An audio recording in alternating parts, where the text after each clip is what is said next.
करवा चौथ व्रत की कहानी बहुत समय पहले की बात है। एक साहूकार के 7 बेटे और उनकी बहन करवा थी। सभी सातों भाई अपनी बहन से बहुत प्यार करते थे, जहाँ तक कि वह पहले उसे खाना खिलाते और बाद में स्वयं खाते थे। एक बार उनकी बहन ससुराल से मायके आई हुई थी। शाम को भाई जब अपना व्यवसाय व्यवहार बंद कर घर आए तो देखा उनकी बहन बहुत व्याकुल थी। सभी भाई खाना खाने बैठे और अपनी बहन से भी आग्रह करने लगे, लेकिन बहन ने बताया कि उसका आज करवा चौथ का निर्जल व्रत है और वह खाना सिर्फ चंद्रमा को देखकर उसे अर्घ देकर ही खा सकती है, क्योंकि चंद्रमा अभी तक नहीं निकला है, इसलिए वह भूख प्यास से व्याकुल हो उठी है। सबसे छोटा भाई अपनी बहन की ये हालत देखी नहीं जाती और वह दूर पीपल की ओर पर दीपक जलाकर छन्नी की ओर में रख देता है।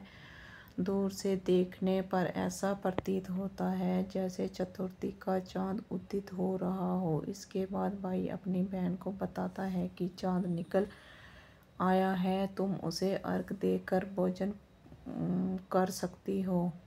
बहन खुशी के मारे सीढ़ियाँ चढ़ चांद को देखती है, उसे अर्घ देकर खाना खाने बैठती है। पहला टुकड़ा मुंह में डालती है तो उसे छींक आती है, दूसरा टुकड़ा डालती है तो उसमें बाल निकल आता है और तीसरा टुकड़ा मुंह में डालने की कोशिश करती है तो उसके पति की मृत्यु का समाचार उसे मिलता है। वह बौखला जाती है। उसकी भाभी उसे सच्चाई से अवगत कराती है कि उसके साथ ऐसा क्यों हुआ। करवा चौथ का व्रत गलत तरीके से टूटने के कारण देवता उससे नाराज हो गए हैं और उन्हें ऐसा किया है। सच्चाई जानने के बाद करवा निश्चय करती है कि वह अपने पति का अंतिम संस्कार नहीं होने देगी और उसे अपने सतीत्व से उन्हें पुनर्जन्म दिलाकर रहेगी। वह पूरे साल तक अपने पति के शव के पास बैठी रहती है, उसकी देखभाल करती है, उसके ऊपर उगने वाली सुईनुमा घास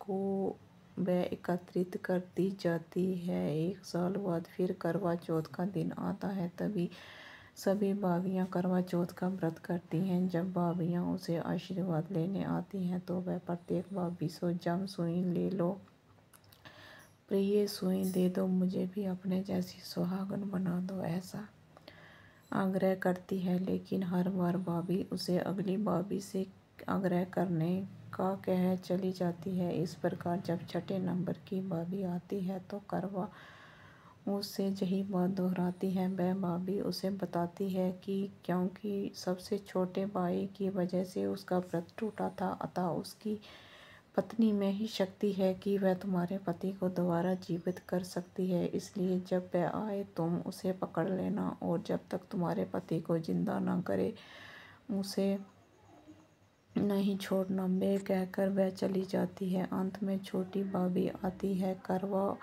उससे भी सुहागन बनने का आग्रह करती है, लेकिन वह टाल मटोल करने लगती है। उसे देख करवा उन्हें जोर से पकड़ लेती है और अपने सुहाग को जिंदा करने के लिए कहती है। भाभी उसे छुड़ाने के लिए नोचती कसोटती है, लेकिन करवा नहीं छोड़ती। अंत में उसकी तपस्या को देखकर भाभी पसीज जाती है और अपनी छोटी उंगली को चीर कर उसमें से अमृत उसके पति के मुंह में डाल देती है। करवा का पति तुरंत श्री गणेश करता हुआ उठ बैठता है। इस प्रकार प्रभु कृपा से उसकी छोटी भाभी के माध्यम से करवा को अपना सुहाग वापस मिल जाता है। हे श्री गणेश माँ गौरी, जिस प्रकार करवा को चिर सुहाग का वरदान आपसे मिला है, वैसे ही सब सुहागनों को मिले। ओम श्री गणेशाय नमः। ओम गणपते नमो नमः।